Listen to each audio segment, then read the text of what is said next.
네, 굿모닝 인포맥스 계속해서 이어가겠습니다. IM증권 리서치센터 박상현 전문위원 나와 계십니다. 위원님 안녕하세요. 예, 안녕하세요. 네, 셔다운 얘기부터 안 여쭤볼 수가 없습니다. 7년 만에 셔다운에 들어갔고 뭐 임시 예산안 처리 합의 못했고, 네. 일시적으로 정부가 일을 이제 안 하게 됐습니다. 물론 뭐 필수적인 건 하기는 한다고 하는데 어쨌든 근데 주식 시장도 그렇고 시장이 그렇게 별다르게 크게 부정적으로 반응은 안 한 것 같아요. 어떻게 보셨어요? 예, 뭐 지금 네. 시장 반응도 그렇고 뭐 과거 사례를 보더라도 셧다운 사례를 보더라도 뭐 주식시장에 영향을 그렇게 크게 미치는 경우가 없기 때문에 그러한 부분에서 아마 조금 주식시장 자체가 좀 환원하고 있는 부분들, 환원하기보다는 뭐 무감각한 부분들이 신경 안 아닌가. 쓴다. 예, 안 거고. 특히 이제 트럼프 일기 당시에 보게 되면 그때 셧다운이 상당히 길은 30일 넘게 사실 셧다운이 됐음에도 불구하고 그 당시 미국 주가가 상당히 큰 폭으로 좀 올랐고. 그 기간에요? 예. 그래요. 달러도 오히려 약세가 됐고 금리는 오히려 떨어졌고 해서 오히려 금융시장 자체는 상당히 안정적인 흐름을 보였다라는 부분에서 이번 경우도 뭐 이 연방정부 폐쇄가 얼마 정도 길어질지는 뭐 저희가 가늠하기는 좀 어렵지만 아주 초장기화되지 않는다라고 하면 사실은 뭐 금융시장에 미칠 영향은 좀 제한적이지 않을까 좀 생각을 좀 하고 있고요. 다만 이제 하나 우려가 되는 대목 자체는 이제 트럼프 대통령이 이참에 이제 그 연방정부 공무원들을 이제 대량 해고를 할 수도 있다라는 엄포를 사실은 계속 하고 있는 상황들이고 실제 이제 우리가 도찌 자체의 활동이 거의 이제 뭐 중단이 된 상황들인데 그 도찌가 이제 어떻게 보면 이제 공무원들의 어떤 구조조정을 사실은 좀 얘기를 했었는데 이참에 아마 트럼프 대통령이 이 셧다운 빌미를 삼아서 만약 진짜 대량 해고에 나온다라고 하면 미국 고용시장 자체가 상당히 지금도 별로 이렇게 부진한 상황들 어저께 뭐 ADP 고용자 수도 이제 감소가 이제 전월 대비 감소가 나왔듯이 신규 수요가 상당히 좀 줄어든 상황에서 이러한 대량 해고가 나온다라고 하면 실업률 자체가 갑자기 좀 올라가는 좀 우려스러운 부분들이 좀 나올 수 있어서 아마 시장이 우려하는 대목 자체는 그 정도 수준이 되지 않을까라는 쪽에 좀 생각을 하고 있습니다. 그러니까 뭐 이번에 셧다운 자체가 뭐 미국 경기 자체를 뭐 크게 흔들거나 뭐 그럴 가능성은 상당히 좀 낮고 뭐 미국의 어떤 신용등급이라든지 이러한 부분에서도 사실은 당장은 건드릴 가능성이 크지는 않기 때문에 그러한 부분에서 제일 주목하는 부분 자체는 정말 트럼프 대통령이 공무원의 이 해고 이 부분 자체를 어느 정도 사실은 할 것인가라는 부분이 조금 주목거리는 부분들인 것 같습니다. 근데 오히려 시장에서는 셧다운으로 금리 인하 가능성은 더 높아졌다. 근데 최근에는 약간 금리 인하에 대해서 왜냐하면 GDP도 잘 나오고 막 이러다 보니까 살짝 하긴 하는데 좀 후퇴했던 측면이 있잖아요. 근데 오히려 인하 가능성을 좀 높인다? 기대감 쪽으로 작용하고 있는 것 같기도 하고요. 반대 쪽에서는. 예, 뭐 아무래도 이제 고용시장이 가장 최근엔 초미의 관심사인 부분들이고요. 뭐 말씀하신 대로 성장률 자체는 지금 뭐 어저께 애틀란타 연중에서 나온 GDP 추정치를 보게 되면 3분기 추정치를 보게 되면 뭐 3%가 훨씬 넘는 어떤 수준을 좀 보이고 있고 물가는 뭐 끈적거림이 계속되는 정도 상황에서 뭐 지켜보는 정도인 지금 상황들이고 그래서 연준 입장에서 가장 정책적으로 고려해야 되는 부분 자체는 고용시장일 수밖에 없는 상황에서 고용시장 이번에 샷다운 기간에 따라서는 고용시장 자체가 조금 흔들릴 수 있다. 실업률이 사실은 올라갈 수 있는 부분들이 있어서 아마 그것이 10월 말 뭐 금리 인하 추가 금리 인하 가능성 뭐 상당히 높은 부분들이고요. 이제는 좀 비컷 가능성마저도 사실은 제기가 되고 있는 뭐 이러한 상황들이 아마 시장이 그러한 부분에서 조금은 이제 셧다운에 대해서 뭐 이렇게 부정적으로 반응하기보다는 조금은 좀 긍정적으로 좀 반응하는 이러한 흐름이 나타나고 있는 거로 봐야 될 것 같습니다. 좋은 일은 아니잖아요. 그렇죠. 좋은 일은 아니지만 그 안에서 시장은 금융시장 같은 경우는 오히려 조화 쪽을 약간 바라보고 있는 이런 분위기는 투심 자체는 확실히 좀 강하다. 뭐 이렇게도 읽어볼 수 있을 것 같아요. 가장 중요한 거는 미국 경기가 견조하다라는 게 저는 가장 큰 힘인 것 같습니다. 그러니까 미국이 뭐 진짜 침체 위기에 직면했다거나 뭐 이러한 상황에서 셧다운이 발생을 했다라 하면 사실은 주식시장이 좋을 수는 없는 부분들이죠. 근데 지금 워낙 미국 경제 지표도 뭐 예상 밖으로 좀 고용 지표를 빼고는 서프라이즈를 사실 계속해서 기록하고 있고 그러한 측면에서 보게 되면 미국 경제가 견조한 상황에서 지금 문제가 되고 있는 이제 고용 시장을 사실은 연준이 계속해서 떠받쳐주기를 바라는데 이러한 그 사태 자체가 연준으로 하여금 계속 고용 시장을 더 추가적으로 좀 신경 쓰게 하는 그러한 요인으로 좀 작용할 수 있다라는 것이 주식 시장의 어떤 강세 흐름을 계속해서 좀 유지시키는 요인인 것 같고요. 그리고 이제 하나 고민거리가 있었죠. 이제 9월 달에 금리를 내리고 이제 10년물 장기 국제 금리 자체가 떨어지지 않고 오히려 좀 올라가서 이 부분이 조금 문제가 되지 않을까라는 이제 우려가 있었는데 뭐 오히려 이제 이 셧다운으로 인해서 이제 10년물 국채 금리가 뭐 일시적일 수는 있긴 하겠지만 조금 이렇게 하락하는 모습들 자체도 어찌 보면은 이제 금융시장이 원하던 주식시장이 원하던 그림이 좀 나와줬다. 뭐 거기에 따라서 달러도 약세가 되고 하다 보니까 뭐 우리가 유동성을 얘기를 하는데 글로벌 전체적으로 봤을 때 유동성 자체가 계속해서 흘러갈 수 있는 조건들을 다 형성시켜줬다라는 것이 상당히 좀 중요한 부분들이 아닌가 보고 있습니다. 위원님 자분기 전망 보고서 쓰신 부분도 보면 정부 부채 리스크를 주요 경계 요인으로 이제 지적을 하셨는데 사실 이번에 셧다운의 원인이 된 예산안을 가지고 그 안에서 첨예하게 대립한 부분도 이제 재정과 굉장히 밀접하게 또 관련이 있는 거고 정부 부채 위기 다음 금융위기의 뇌관이 될 수 있는가? 근데 정부의 이 부채 문제에 대해서는 어제 오늘 한 얘기도 아니고 이걸 지금 뭐 시장 이렇게 잘 가는데 걱정으로 생각을 해야 되는 부분인가 어떻습니까? 뭐 당장의 뭐 위기는 아니더라도 저희가 항상 좀 염두에 둬야 될 수 있는, 그러니까 다음번에 위기가 온다면 지난번에도 와서 말씀드렸지만 위기가 온다라고 하면 이거는 정부 부채 위기가 아닐까라는 쪽에 생각을 하고 있어서 그러니까 이것 때문에 투자를 하지 말자는 아니지만 예. 한편으로 생각은 해두자. 예, 그 잊지는 말자. 내관이 분명히 아직은 이제 제고가 되지 않은 상황들이고 내년 들어가서 뭐 여러 가지 또 이제 우리가 예측하지 네네. 못하는 어떠한 상황들이 좀 벌어졌을 때 네. 사실 이제 정부 부채 위기가 다시 고개를 들 수 있는 가능성은 여전히 염두에 되는 부분들이고요. 최근에 이제 뭐 우리가 이제 코로나 팬데믹 이후에 뭐 새로운 이제 경제 용어라든지 뭐 또 과거의 어떤 사례들 자체가 상당히 이제 다시 소환되고 하는 이러한 상황들인데 그 과정 속에서 최근 또 하나 이제 좀 과거와 비슷하게 좀 소환되는 게 금융어압이라는 이제 용어가 사실은 이제 새롭게 또 이제 금융? 억압. 억압. 예. 그러니까 정부가 이 국채, 정부 부채를 리스크를 낮추기 위해서 강제적으로 이제 금리를 인하한다든지 통화 정책에 개입을 한다든지 또 국제 수요 기반을 누리기 위해서 뭐 강제적으로 이제 자금을 어떻게 보면은 이제 정부 주도화해서 사실은 이렇게 조율을 하는 이러한 어떤 흐름이 사실은 최근에 과거에도 그러한 것들이 있었는데 최근에 들어와서 이제 그것이 더 가속화되는 것이 아닌가라는 이제 우려가 있습니다. 그 얘기 자체가 결국은 지금 모든 정부가 이 정부 부채 문제에 대해서 상당히 우려를 하고 있다라는 부분으로 좀 해석을 해야 될 것 같고요. 당장 미국을 보더라도 지금 트럼프 대통령이 계속해서 금리 내리라고 하는 부분 자체는 이자 부담 자체를 계속해서 내리려고 하는 부분들이고 또 이 국채 수요와 관련돼서는 뭐 아시겠지만 스테이블 코인 시장을 육성을 하면서 그 국제 시장의 어떤 수요 기반을 계속 늘리려고 하는 이러한 정책을 국가 주도화해서 사실은 피고 있다라는 부분에서 새로운 어떤 금융 억압과 관련된 이러한 풍조가 사실은 좀 더 강화되는 부분들이 아닌가 좀 생각을 좀 하고 있고요. 최근 뭐 하여튼 트럼프 대통령 들어와서 뭐 지난번에도 뭐 잠깐 네네. 말씀드렸지만 소위 국가 자본주의, 그러니까 정부가 어떻게 보면은 무슨 기업이라든지 뭐 통화 정책이라든지 산업이라든지 이러한 쪽에 간섭 자체가 상당히 이제 늘어나는 상황들이고요. 탁탁 찍어서. 예, 뭐 심지어- 대표적으로 뭐 인텔고 뭐 말씀드린 인텔도 그렇고 맞아요. 뭐 지금 에너지 부분에 있어서도 뭐 또 시토류에 대해서도 정부가 뭐 지분을 갖겠다라는 어떤 이러한 얘기들을 계속 하는 부분 자체는 그만큼 미국 입장에서 보게 되면 이러한 새로운 어떤 경제 패러다임 변화 속에서 미국이 그 주도권을 계속해서 당분간 가져가기 위해서는 정부의 개입이 일단은 필요하다라는 인식 자체가 상당히 좀 강한 부분들이고요.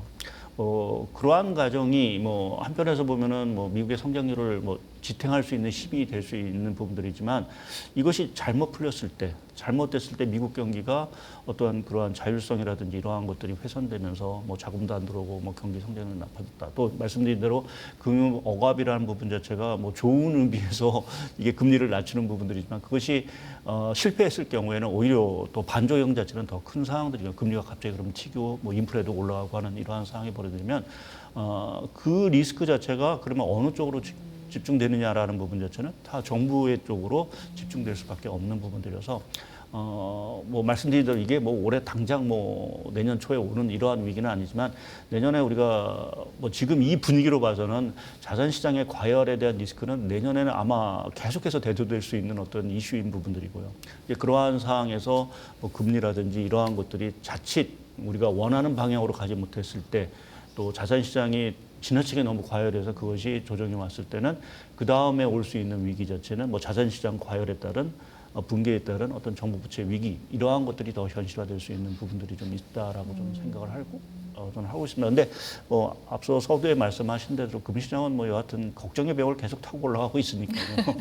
뭐 당장 우리가 이 걱정의 벽을 못 넘고 하는 부분들은 아닐 것 같습니다. 근데 항상 그래도 우리가 정부 부채 부분에 대해서는 뭐 미국뿐만 아니라 사실은 유럽도 마찬가지고 항상 내가는 사실은 살아있다라는 쪽에서의 인식은 조금 갖고 있어야 될 필요도 있을 거로 보고 있습니다.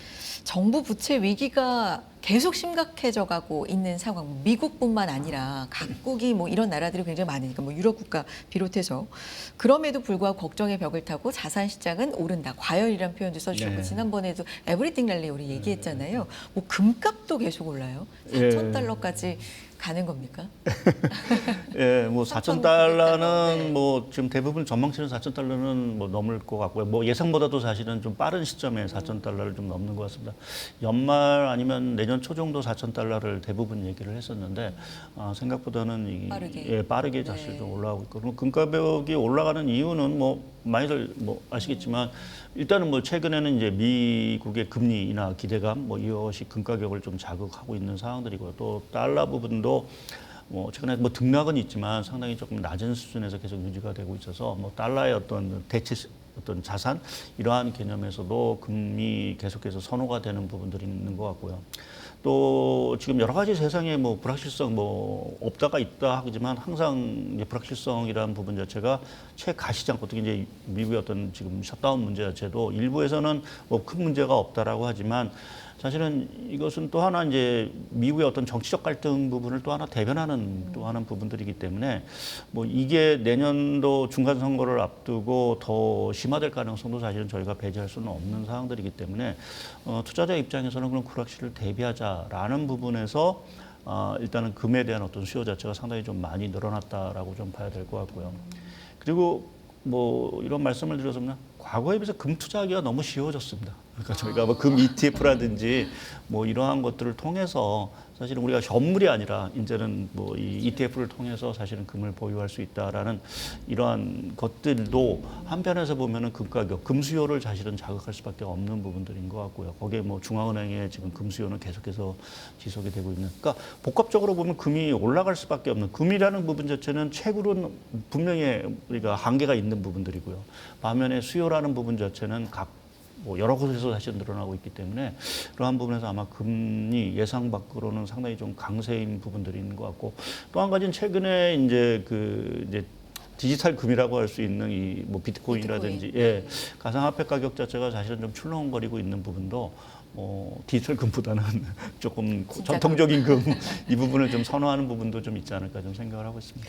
근데 또 가상화폐도 약간 또 상승 쪽으로 움직이기 예, 시작해서 예. 그야말로 에브리띵 랠리인가 뭐 이런 생각이 들기도 하는 최근의 시장인데 앞선 말씀으로는 뭐 정부 부채 위기 계속되고 뭐 셧다운도 신경은 안 쓰지만 어쨌든 잠재적인 불확실성이고 이런 건 안 좋은 건데 그 걱정의 벽을 타고 이제 에브리띵 랠리를 보이니까 여기서 나오는 게 새로운 용어가 허무주의라면서요. 예, 예. 네. 저도 뭐 최근에 뭐 연합인포맥스에서 기사 이런 것들을 보고 또 인터넷 통해서 찾아봤더니 이제 금융허무주라는 게 아무래도 그 우리가 Z세대랄 거예요. 20대, 30대 세대들 자체가 상대적으로 보면 우리가 얘기하고 있는 그 베이비붐 세대보다는 상당히 좀 가난하죠. 뭐 물론 이제 20, 30대라는 게 초기 이제 직장 생활을 하고 하는 과정이 자산이라는 것이 그렇게 많지는 않긴 하지만 그래도 과거에 비해서 재산에 대한 어떤 증식 과정 자체가 상당히 힘든 뭐 우리가 워낙 써야 될 때가 많고 비용 부담이 많다 보니까 사실은 이제 재테크에 대한 어떤 것들의 열망 자체가 상당히 강하고 특히 이제 좀 어떻게 보면 한 방에 조금 뭔가 이거를 좀 얻었으면 하는 이러한 생각들이 좀 강한 세대인 부분들에서 과거의 어떤 전통적인 어떤 재무 건전성이라든지 뭐 경제 지표라든지 뭐 이러한 것과는 상관없이 조금 이제 자산 시장에 좀 투자하는 열기 자체가 상당히 조금 이제 강해졌다라는 부분에서 아마 금융 허무주라는 용어가 좀 쓰인 부분들이 좀 있는 것 같고요. 근데 또 한편에서 이렇게 조금 저희가 좀 되짚어 보면 이게 그러니까 세상이 변했다라고도 볼 수 있는 것 같습니다. 그러니까 제가 말씀드린 대로 과거는 뭐 재무지표 우리가 뭐 주가의 어떤 여러 가지 이익이라든지 재무 건전성이라든지 이러한 뭐 여러 가지를 통해서 우리가 투자를 하고 하지만 지금의 어떠한 그 경제라는 부분 자체는 사실은 디지털 경제가 상당 부분 지지하고 있고 또 앞으로도 그러한 산업들 자체가 상당히 육성되는. 그러니까 어찌 보면은 과거의 어떤 그 뭐 잣대라고 할까요? 척도 자체가 잘 맞아 들어가지 않는 뭐 이러한 시대에 사실은 살고 있는 부분들이고 그 부분을 사실은 20대나 30대는 우리보다 뭐 좀 나이가 드신 분보다는 더 잘하는. 그러니까 우리가 뭐 대표적으로 빅테크 업체들 뭐 M7 이러한 것들에 대해서는 전통적인 세대 자체는 저게 뭐야라는 어떤 생각이 가질 수 있긴 하지만 반대로 20, 30대는 즐겨 사용하고 또 그것에 대한 어떤 성장성이라든지 이러한 것들을 뭐 누구보다도 잘 알다 보니까 잘 받아들이다 보니까 이거는 분명히 어떤 성장 산업으로 갈 수 있다는 어떤 그 확신 뭐 이러한 것들이 있기 때문에 어떤 재무집표 뭐 또 고평가 논란에도 불구하고 그러한 주가라든지 자산에 사실은 손이 많이 나갈 수밖에 없는 그러한 어떤 전반적인 흐름이 사실은 형성이 되고 있다라고 좀 봐야 될 것 같습니다. 그래서 말씀드린 금융 허무주의라는 것이 뭐 조금은 부정적일 수도 있긴 하지만 또 한편에서 보게 되면 어떤 경제 패러다임 자체의 어떤 변화 자체를 사실은 저는 반영하고 있는 부분들이 아닌가라는 쪽에서 최근에 뭐 지금 AI와 관련돼서 뭐 고평가 논란, 뭐 버블 논란도 있긴 하지만 그것은 과거 잣대를 가서 우리가 갖고 얘기를 하기 때문에 그러한 것이지 새로운 어떠한 잣대 뭐 그것이 새로운 잣대라는 게 사실 뭐 저도 뭐 정확히 말씀드리기는 어렵지만 뭐 이 자리에서 와서 말했으면 뭐 우리가 구독 경제라든지 이러한 경제 효과를 톡톡히 누릴 수 있는 어떤 그 기업들 자체가 대부분 다 빅테크라는 부분에서 보면 금융 허무주의는 한편에서 보면 새로운 어떤 패러다임의 새로운 어떤 그 잣대로 사실은 저희가 해석할 필요도 좀 있지 않을까 좀 보고 있습니다. 버블 얘기가 있지만 이건 과거 기준이고 예. 기준이 달라진 걸 수 있다. 그렇죠. 그러니까 과거에는 이제 전통적으로 뭔가 우리가 공장을 많이 갖고 뭐 이렇게 성장을 하는 부분에 대해서 높은 밸류를 줬다라고 하면 지금은 뭐 이렇게 높은 뭐 여러 가지 그 고정자산이라고 하죠. 그렇죠. 고정자산 자체를 많이 갖고 있는 기업에 대해서 우리가 큰 밸류를 주지는 않고 오히려 무형자산과 관련된 뭐 여러 가지 투자 뭐 이 부분에 대한 것들의 밸류를 많이 주다 보니까 사실은 그것은 가치 척도에서 우리가 기존 전통적으로는 어떠한 밸류를 따지기에는 사실은 조금 어려운 지금 비교하기가 조금 어려운 부분들이 있습니다. 그래서 이러한 것들이 조금 뭐 금융 허무주의 뭐 이러한 쪽으로 사실은 좀 대변되는 부분들이 아닌가. 라고 좀 저는 자체적으로 해석을 좀 해봤습니다. 네. 자, 위원님 보고서 얘기 조금 더 들어가 보면 4분기 글로벌 경기를 소걸음이다. 예. 이렇게 표현해 줘요. 소걸음 경기. 그러면 소걸음이라는 말 통해서 느리다라는 건 느낄 수가 있는데 네. 느리게 경기가 올라간다는 거예요. 느리게 경기가 내려온다는 거예요. 어떤 의미예요? 긍정적인 의미죠. 긍정적이다. 느리게 소위 뭐 소걸음에도 뭐 우보말리라는 이제 사자성어 있죠. 꾸준히 그냥 걸어가면 말리길을 간다라는 얘기처럼 지금 글로벌 경기 자체가 뭐 사실 주식시장을 보게 되면 이게 경기가 이게 맞는 거야? 주식시장이 틀린 거야? 라는 어떤 얘기를 또 할 수도 있는 부분입니다. 그러니까 뭐 그렇지만 한편에서 보게 되면 경기 자체가 이게 오히려 말씀하신 대로 이게 후퇴를 한다라고 하면 사실 문제가 되겠지만 그래도 꾸역꾸역 올라가는 이러한 흐름이기 때문에 주식시장이 그거보다 조금 앞서가는 부분들이 있고 또 조금은 이제 경기와 주식시장이 좀 어떤 괴리 현상이 나온 게 앞서 말씀드린 여러 가지 패러다임 변화 부분 자체가 사실은 좀 주식시장이 좀 반영되고 뭐 유동성 효과도 분명히 있고요. 뭐 그러한 과정 속에서 뭐 경기가 그래도 뭐 우리가 전통적으로 그래도 경기는 어떻게든 간에 조금 좋아져야 이 사실 네. 이익이 나와야 되는 부분들인데 여하튼 글로벌 경기 뭐 미국이야 뭐 속으로보다는 더 빨리 가고 있긴 하지만 나머지 경기 자체도 사실은 뭐 회복을 얘기 드릴 정도 수준은 사실 최근에 지표들 자체가 조금 나오고 있다. 그래서 4분기에 이러한 어떤 흐름 자체는 조금 더 지속이 되지 않겠냐. 그것은 그럼 그 동력은 뭐겠느냐라는 부분에서 뭐 요새 제가 계속 강조드린 이제 3조. 3조. 예, 저금리, 저유가, 저달러. 뭐 이 효과, 특히 이제 유가가 최근에 상당히 안정된 부분 자체도 뭐 소비라든지 이러한 쪽에 상당히 기여를 할 수 있는 부분들도 연준의 금리 인하라는 부분 자체도 뭐 세계 경기 금리에 사실은 좀 영향을 미쳤죠. 거기에 최근에 하나 더 긍정적인 거는 이제 반도체 슈퍼 사이클. 예, 뭐 최근 많은 분들이 네. 얘기하지만 당초 우려도 있었지만 오히려 최근에 그 공급 부족으로 인해서 반도체 가격 디램 전통적인 레가시 디램 가격 자체가 급등을 하고 있는 상황들이고요. 이 흐름 자체는 뭐 최소한 내년 상반기까지는 최소 지속되지 않을까라는 쪽에서 보게 되면 이 3+1의 효과 그것을 특히 톡톡히 누릴 수 있는 거는 이 우리나라, 대만, 뭐 일본 이런 아시아권 이런 상황들이어서 최근에 주식시장 흐름을 보게 되면 뭐 미국도 견조한 모습이지만 상대적으로 유럽은 조금 좀 쉬어가는 모습이고 반면에 아시아 증시 자체가 상당히 좀 강한 모습을 보이고 있는 거는 이러한 반도체 3+1의 효과가 아닐까 좀 생각하고 있고 어제 우리나라 9월 수출에서도 그것이 분명히 보였죠. 예상보다 뭐 사상 최대 9월이야 전 월간 기준으로 보게 되면 수출이 4등 최대. 잘 나왔더라고요. 그래서 네.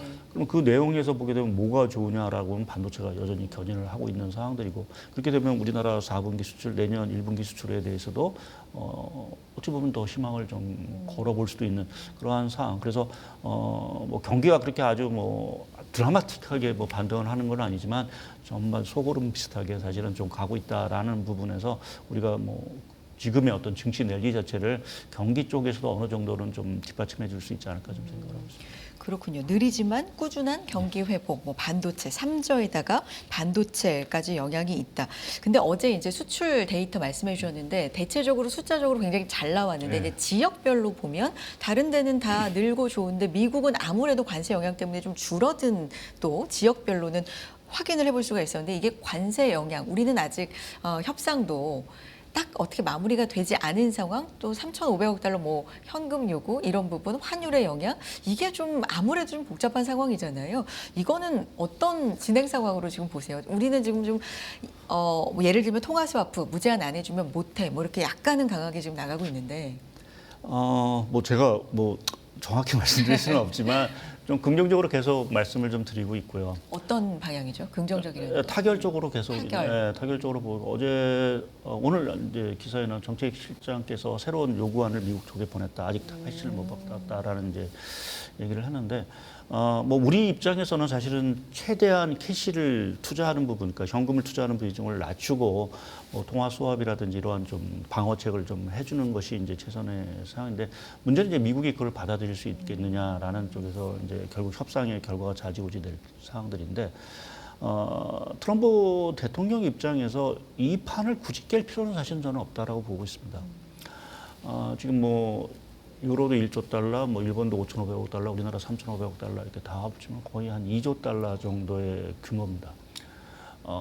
내년도 미국 경제가 이제 그 중간 선거를 앞두고 이제 계속 이 투자 열기를 이어가려고 한다라고 하면 뭐 지금 미국은 재정 부담이 있기 때문에 뭐 과감한 재정 정책을 필 수 없는 부분들이고요. 그러면 이제 외부적으로 돈을 필요한데 지금 그 외부적인 돈 자체가 말씀드린 유로라든지 일본이라든지 우리나라 돈이 사실은 필요한 부분들이고 특히 이제 트럼프 대통령이 강조하고 있는 이제 조선 이 부분에 대한 어떤 산업을 계속해서 육성을 하려고 한다라고 하면 우리의 자본과 기술은 분명히 필요한 부분들일 거로 좀 보고 있습니다. 그래서 뭐 우리도 사실은 이 관세 협상 타결의 필요성이 크지만 트럼프 대통령 입장도 사실은 돈이 필요한 어떤 입장이기 때문에 그렇게 보면은 조금 저는 타결적으로 뭐 약간의 어떤 좀 잡음은 있다 하더라도 좀 타결적으로 좀 다가가지 않을까라는 어떤 긍정을 계속 말씀을 좀 드리고 있고요. 협상 전략으로 좀 세게 얘기하는 그런 과정으로. 그리고 이제 어떻게 뭐 한미 간의 어떤 환율 협상 협정도 사실 체결됐다는 것도 한편에서 뭐 긍정적으로 볼 수도 있는 부분들입니다. 그러니까 한미 간의 여하튼 외환 시장에 대해서 특히 한국 외환 시장에 대해서 안정을 결국 양측이 다 원한다라는 얘기 자체는